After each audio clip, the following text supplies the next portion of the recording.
आज चाहिँ ब्लग म लन्चबाट स्टार्ट गरिरहेको छु है। लन्च बनाउँदैछु, खाएर चाहिँ हामी बाहिर जानुपर्ने थियो कि हतार हतार भएर अनि मैले चाहिँ बिर्सिन्छु कि ब्लग बनाउनु छ भनेर पनि।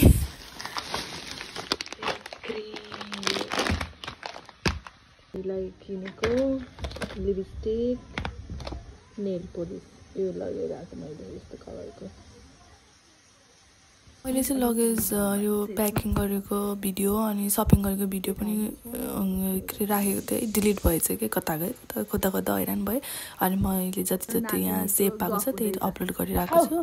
आई होप हजुरहरूलाई चाहिँ ब्लग मनपर्छ होला। मम्मी चाहिँ अब भोलि जानुहुन्छ, मम्मीको 9 तारिकको फ्लाइट छ नि त, अनि 8 तारिक नै अलिअलि प्याकिङ गरिदिइरहेको छु। त्यही हो, मम्मी जानुहुन्छ, मम्मी 3 महिना जति बस्नुभयो।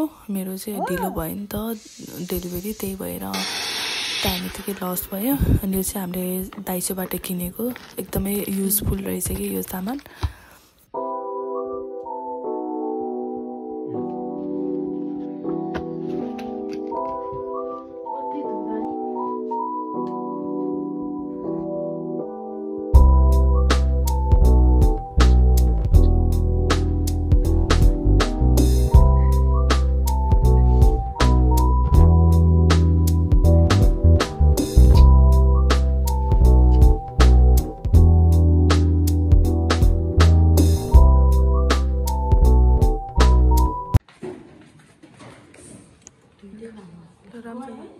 मोबाइल राख्नुभयो ल, चस्मा ल, जाडो रहेछ भाइ।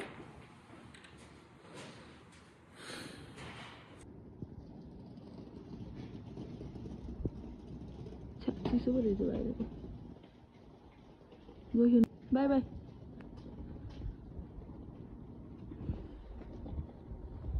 भयो कति बजी हेर्नु भयो?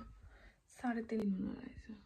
गइसक्नु भयो होइन। वेटिङ रुममा चाहिँ वेट गरेर बसिरहनु भएको छ प्लेन। अझै हामी ब्रेकफास्ट बनाउनु लागेको छ, एभोकाडो स्यान्डविच। ब्रेकफास्ट बनाएर खानुपर्छ। नानी सुतिरहेको छ नि त, फेरि अहिले उठ्छ। बेला बेलामा चेक पनि गरिरहेको छु म।